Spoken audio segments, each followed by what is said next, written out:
আপনার বাচ্চার ডায়াগনোসিস দরকার না, আপনার সলিউশন দরকার, এবং সলিউশনের জন্য পুরো এই রোড ম্যাপ আমরা অলরেডি তৈরি করেছি।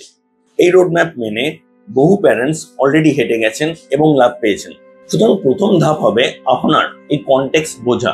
যেমাত্র আপনি এই পুরো কনটেক্সট বুঝে গেছেন, নেক্সট আপনাকে এই রোড ম্যাপটা বুঝতে হবে, এবং এই রোড ম্যাপ বোঝার জন্য প্রপারলি আপনাকে এবং আপনার স্পাউস তাকে এই পুরো জায়গাটা বুঝতে হবে। বুঝে পুরো বাড়ির মেকানিজম সেইভাবে ফেলতে হবে, নিজেদের আন্ডারস্ট্যান্ডিং সেইভাবে ফেলতে হবে, আপনি এগোতে পারবেন। এবার এগোনোর দুটো মাত্র ধাপ হতে পারে, হয় আপনি নিজে এগোবেন, নয় হ্যান্ড হোল্ডিং নিয়ে এগোবেন। আমি আপনাকে দুটোর ক্ষেত্রেই সাহায্য করতে পারি। যদি আপনি হ্যান্ড হোল্ডিং নিয়ে এগোতে চান, আমরা সেটাকে একটা স্ট্রাকচার প্রসেসে নিয়ে এসেছি। একটা সময় ছিল আমরা অকুপেশনাল থেরাপি, বিহেভিয়ার থেরাপি, হ্যান ত্যান এইভাবে জিনিসটা করতাম। বহুদিন আগে এগুলোর ব্যারিয়ার আমাদের মুছে গেছে। আমরা সেখানে প্রবলেম ধরে এবং তারপর ডোমেন ধরে কাজ করতে শুরু করেছিলাম। আজ তার থেকেও এগিয়েছি। আজ এটুকু বুঝেছি যে বাচ্চাদের সিকোয়েন্সিয়ালি আমাকে এগিয়ে নিয়ে যেতে হবে, সিস্টেম্যাটিক্যালি এবং প্রপার মনিটরিং সহ।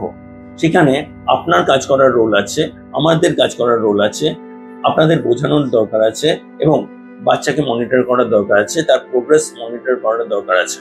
সুতরাং এই পুরো জিনিসটা মিলিয়ে যদি একটা সিঙ্গেল সিস্টেম না হয়, আবার হবে না।